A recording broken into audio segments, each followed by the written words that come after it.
As episode 6 opened, Geralt is out in the woods doing Geralt things. He's killing monsters, plying his trade, and making a living. It's after one of these encounters that Geralt is unexpectedly approached by an elderly gentleman with 2 warrior companions. I've been looking for you, Geralt of Rivia. The stranger, referring to himself as Borch Three Jackdaws, explains to Geralt that he'd like to partake in one last grand adventure before age and infirmity relieve him of that privilege. Borch further details that they will be partaking in a competitive expedition to kill a dragon. There's just one problem. You've wasted your breath, Borch. I don't kill dragons. Well, actually 2 problems. First, Geralt doesn't kill dragons, and second, Jaskier is awkward as shit. You have the most incredible neck.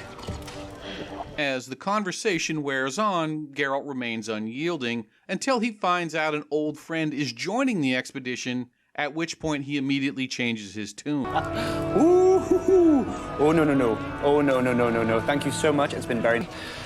I'm in. So, Yennefer's back, Geralt's faded, and Jaskier is still awkward as shit. A tale of 2 Zerrikanians and their valiant poet lover. Oh. As the expedition begins and the quest unfolds, the storytelling and presentation become quite mediocre. Forced contrivances and predictable plot twists, the whole thing just takes on the feel of an episode of Xena or Hercules. Don't get me wrong, both of those were respectable shows, but that was Saturday afternoon television of 25 years ago, not the quality level I would expect from Netflix.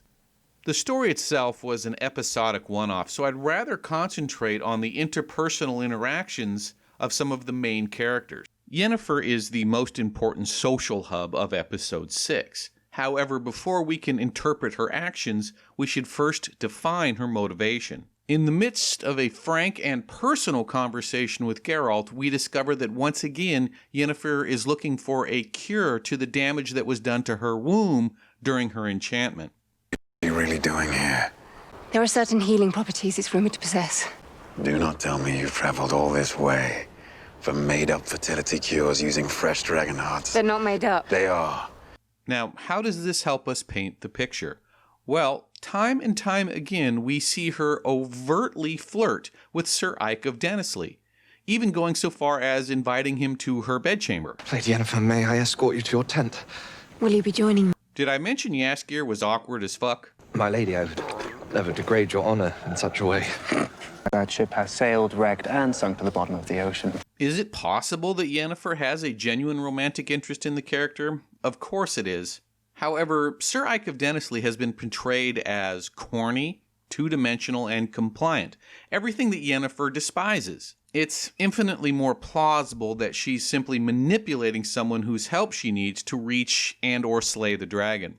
Yennefer reveals her true intentions further upon the assassination of Sir Ike. That bastard Boholt killed my escort before he could accomplish the one damn task I actually needed him for. With her escort eliminated, Yennefer immediately re-engages with an all-too-willing, if not completely oblivious, Geralt. Of course, we have no way to know for sure, but Yennefer's relationship with Geralt appears to be more sincere and is certainly more plausible. Sincere or not, Yennefer's plans come to an abrupt end when she discovers the dragon she was hunting is already dead.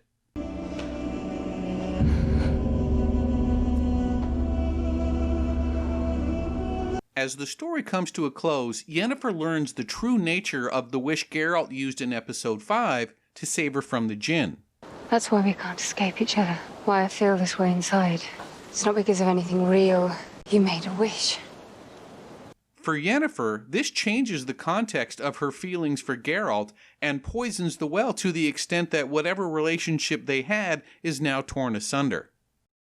Though you didn't want to lose her, Geralt, you will. He already has. So let's take a look at Ciri. If you recall from episode 5, the Black Knight solicited the aid of a Doppler, or doppelganger, to take the guise of Mousak in an attempt to lure Ciri out of Brokilon Forest.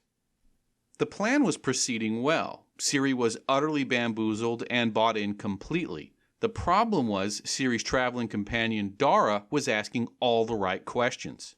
Kidnapped and held prisoner for days. And then how did you escape then? Something's off about this, Ciri. Do you know what happens to people who escape a siege?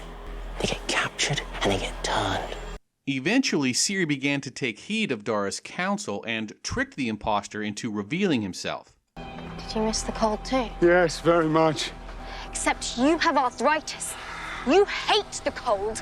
At this point, the entire plan fell apart, and Dara and Ciri made their escape. Prefer it like this anyway.